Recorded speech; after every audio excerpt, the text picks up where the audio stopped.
औज़ुबिल्लाहिमिनश्शैतानिर्रजीम बिस्मिल्लाहिर्रहमानिर्रहीम। नाज़रीन इकराम, आपका मेज़बान मुज़म्मिल हुसैन सैयद आपकी खिदमत में हाज़िर है। अस्सलामु अलैकुम रहमतुल्लाहि व बरकातुहू। नाज़रीन, आज कुछ गर्मा गर्म और बड़ी धमाकेदार ख़बरों के साथ आपकी खिदमत में हाज़िर हो रहा हूँ।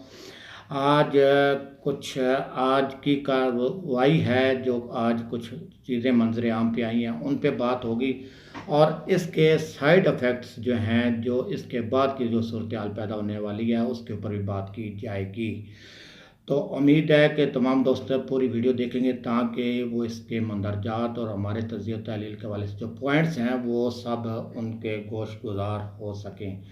तो नाज़रीन, आज शुगर स्कैंडल की तहकीकात मुकम्मल होने के बाद उसकी रिपोर्ट पेश कर दी गई है। रिपोर्ट वफाकी काबीना के इजलास में सामने रख दी गई है और उसमें बहुत सारे बड़े बड़े नाम सामने आए हैं और बड़े बड़े मामलात सामने आए हैं। इन मामलात पे बात होगी। इसके अलावा जो MQM के मफरूर सरबराह हैं अल्ताफ़ हुसैन, उनकी जो है पाकिस्तान में मौजूद जायदाद ज़ब्तगी के अलावा डॉक्टर फ़ारूक के जो इमरान फ़ारूक के कत्ल का जो केस का फ़ैसला है वो भी जून में महफूज कर लिया गया और जून में सुनाया जा रहा है। तो इसके साथ साथ ईद के बाद जो है वो नई सियासी जत्थाबंदियाँ मुतवक्को हैं। इसके अलावा जो है कई वफाकी और सूबाई वज़रा की छुट्टियाँ भी हो सकती हैं।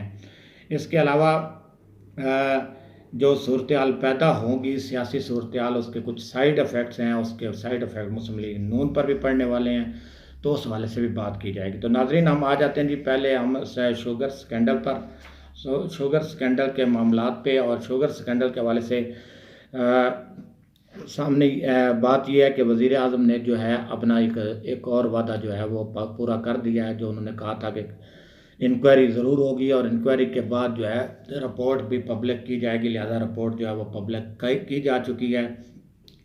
नाज़रीन, मैं थोड़ा सा बैकग्राउंड में आपको ले जाने कल के हवाले से बैकग्राउंड में ले जाने की कोशिश करूँगा कि उस हवाले से ये बात है कि कल एक इजलास हुआ था जिसमें आर्मी चीफ कमर जावेद बाजवा साहब, DGISI और इसके अलावा जो है वफाकी हुकूमत इमरान खान साहब, शाह महमूद कुरैशी, शहजाद अकबर, उमर असद वगैरह वो मौजूद थे।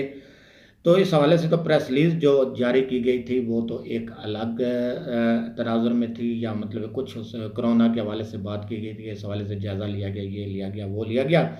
लेकिन इनसाइड स्टोरी कुछ और थी जो मैं आपको बताने जा रहा हूँ। वो ये थी कि कल जो हमारे ज़राए ने, जो वज़ीर आज़म हाउस में हमारे ज़राए हैं, जो हमारे ज़राए ने हमें बताया वो ये है कि वज़ीर आज़म ने इस इजलास के दौरान ये कहा है कि वो ना तो किसी के साथ कोई रायत करना चाहते हैं करप्शन के मामले पे और ना ही जो है किसी के साथ ज़्यादती भी करेंगे।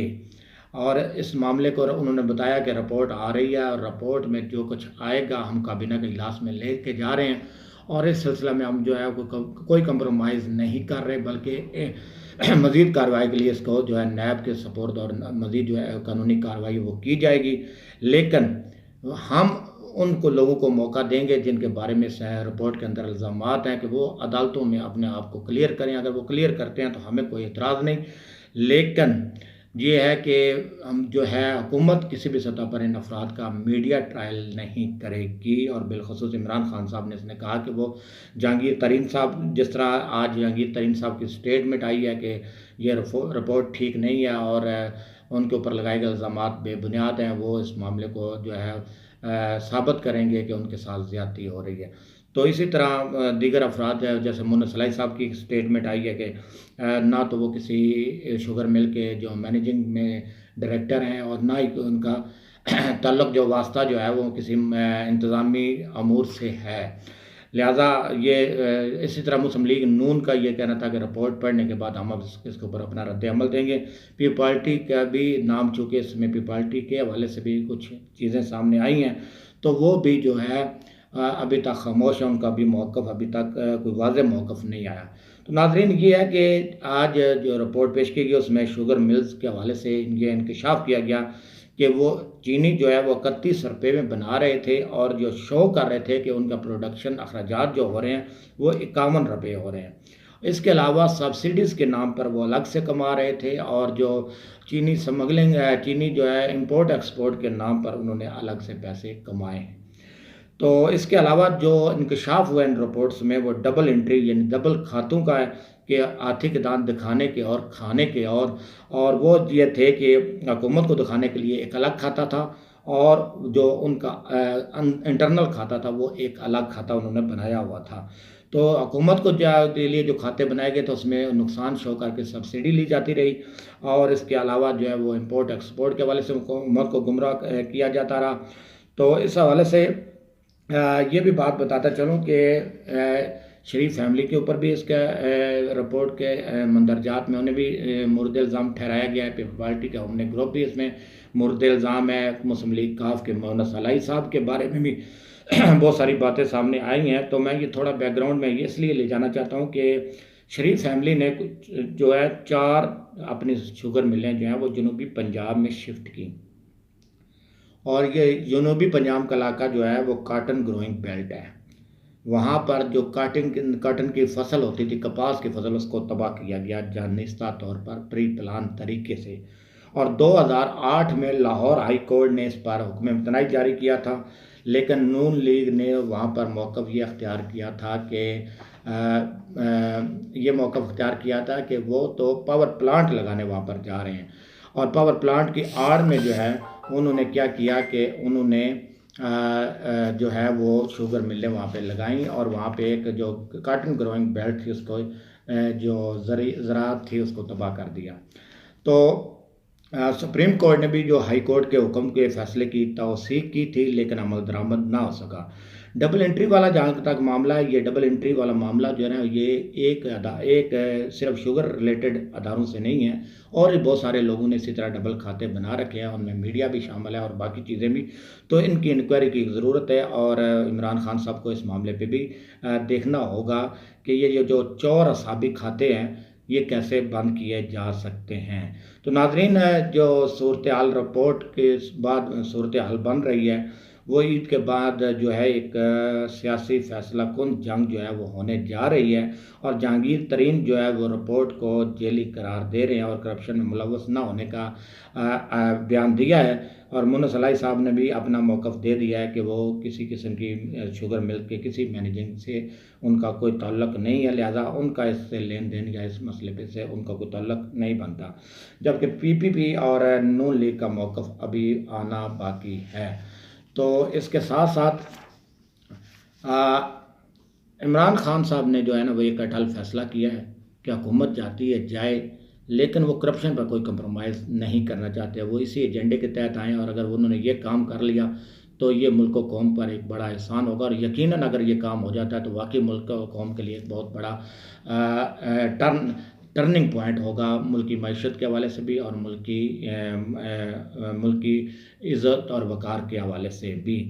तो ये ईद के बाद जो है वो सियासी हलचल शुरू होने जा रही है, और शुगर माफिया जो है वो एक्शन में आ चुका है। वफाकी हुकूमत और सूबा पंजाब की हुकूमत पर हमले मुतवक्को हैं, सियासी धमाके जो है वो सुनने को मिलेंगे, और हुकूमत भी इस हवाले से अपनी साफबंदी मुकम्मल कर चुकी है। मुस्लिम लीग नून में फॉरवर्ड ब्लॉक भी बन सकते हैं अगर कोई इस तरह की एक्टिविटी हुई। तो मैं ये बात आपको बड़े वसूख से कह रहा हूँ कि आने वाले दिनों में अगर मुस्लिम लीग नून और काफ पार्टी मिलकर कोई हुकूमत के लिए मुश्किलात पैदा करने की कोशिश करते हैं, तो उस सूरत में जो है उन्हें अपने बहुत सारे कारकुनों से हाथ धोना पड़ेगा, और फॉरवर्ड ब्लॉक बनेंगे जिनमें मुस्लिम लीग नून और पार्टी के बहुत सारे ऐसे अफराद वफाकी हुकूमत में भी और सूबाई हुकूमतों में भी मौजूद, सूबाई दारुल हुकूमतों में भी मौजूद है, सूबाई पार्लियामेंट में, सूबाई असम्बली में।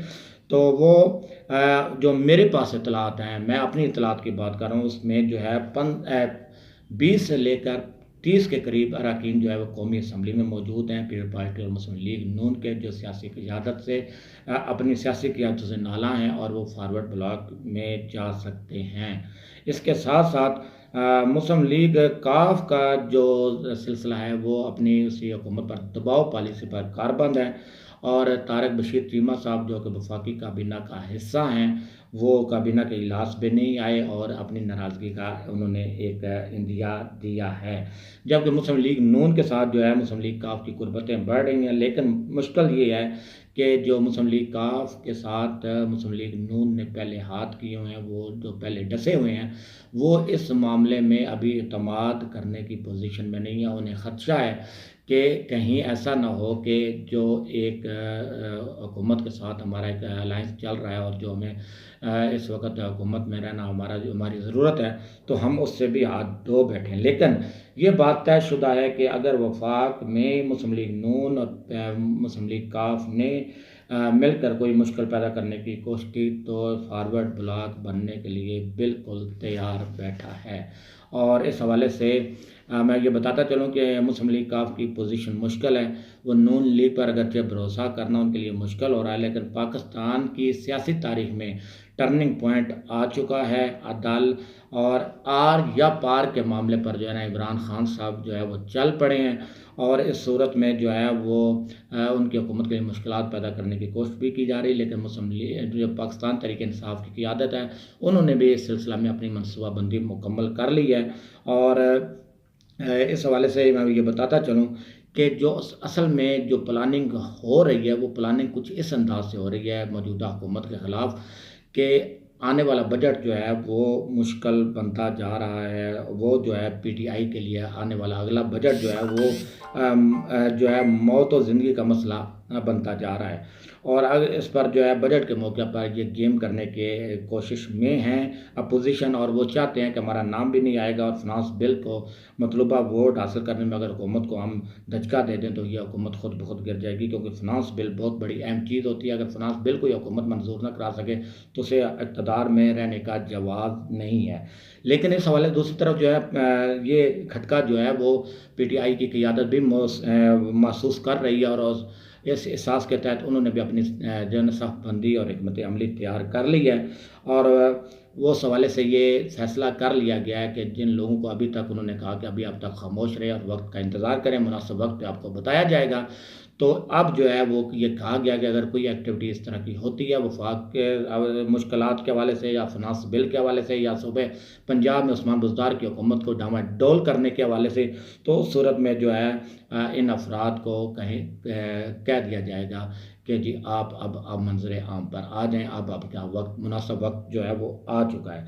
दूसरी तरफ कुछ लोग ये उंगलियां उठाते थे कि पाक फ़ौज के साथ न इमरान खान साहब की नहीं बन रही, लेकिन हमारा तज़िया और हमारे जो शवाहिद या हम जिन चीज़ों को देखते हैं उसके मुताबिक अभी तक जो है वो सब कुछ कानून के मुताबिक हो रहा है। और कानून के मुताबिक जो हो रहा है, पाक फ़ौज भी इस हवाले से हुकूमत के साथ खड़ी है, और वो क्योंकि आइनी तौर पर तावन की पाबंद है, और इसका इज़हार भी बाज़ औक़ात जो है वो इस हवाले से किया जाता रहा है और किया जाता रहेगा।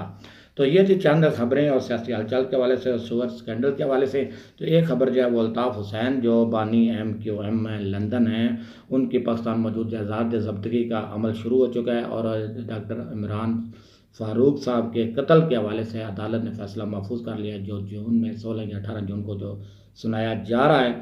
और इसके अलावा मैं ये भी बताता चलूँ कि ये जो नया सिलसिला बनेगा, फॉरवर्ड ब्लॉक बनेंगे या फॉरवर्ड ब्लॉक से पहले, तो इमरान खान साहब उन नाअहल और कुछ ऐसे लोगों से भी जान छुड़ाना चाह रहे हैं जो इस वक्त वजारतों पे तो बराजमान है लेकिन डिलीवर करने में कामयाब नहीं हो रहे। तो आने वाले दिनों में कई वफाकी वज़रा और सूबाई वज़रा यानी पंजाब के सूबाई वज़रा की भी छुट्टियां जो है मुतवक्को हैं। इन्हीं गुजारिशात के साथ मैं आपसे इजाज़त चाहूँगा। कल नए उन्वान के साथ नए टॉपिक के साथ आपकी खिदमत में हाज़िर होंगे। उस वक्त तक के लिए इजाज़त दीजिए। अल्लाह हाफ़िज़। पाकिस्तान जिंदाबाद।